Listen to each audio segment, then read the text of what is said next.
had Mr. White for 9 years. White, he's a white call duck,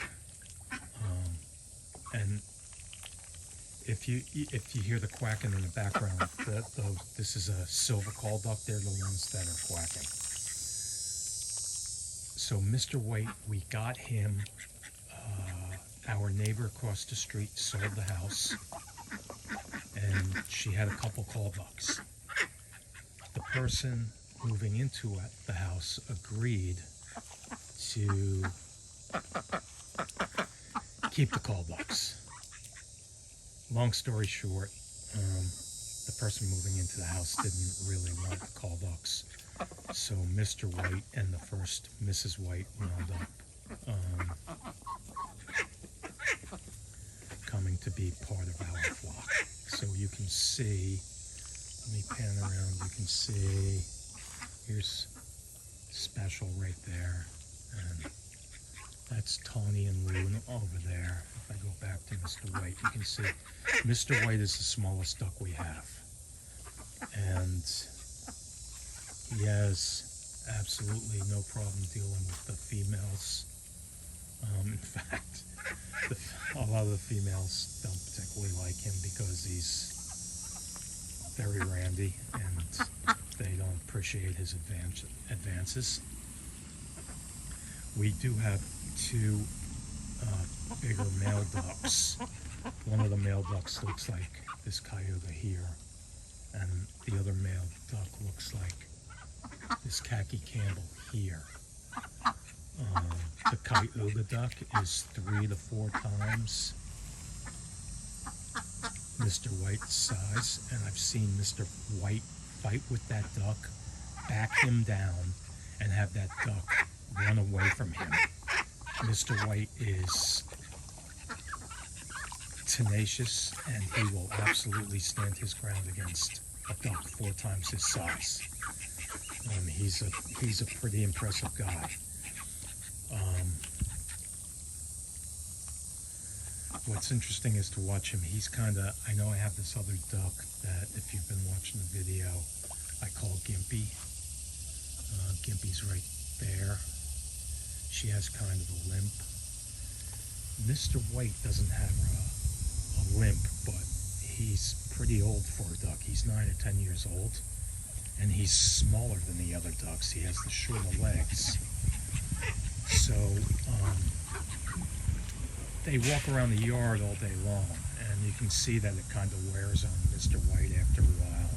He almost does this thing like he looks like he's snow plowing through the grass because his little legs are so short, he just can't keep up with a lot of these other ducks when they're walking.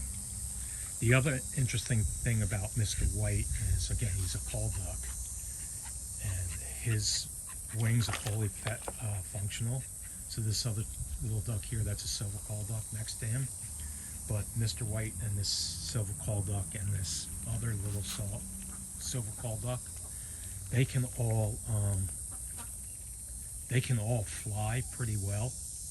And on occasion, Mr. White does, like, he'll take off from the enclosure when I let them out, and he'll just take off and fly straight to the pond.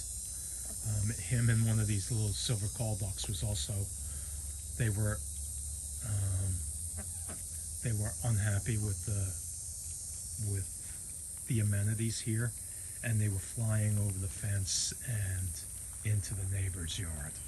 But that was really because this little silver call duck on the left was looking for like a special place to lay eggs, and then Mr. White would just follow her.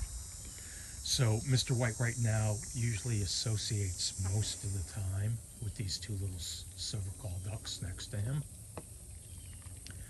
But when we lost the third Mrs. White, who he became buddies with and hung out with all the time, was this duck right here, Tawny.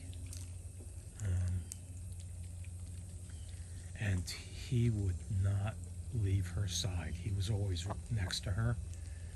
And as far as Tawny was concerned about that, she could kind of take him or leave him, but she was ambivalent, I guess would be the word, but not unfriendly.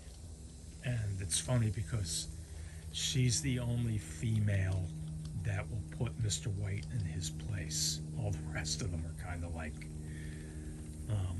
if he starts chasing them, they take off quacking, and they they don't appreciate his advances.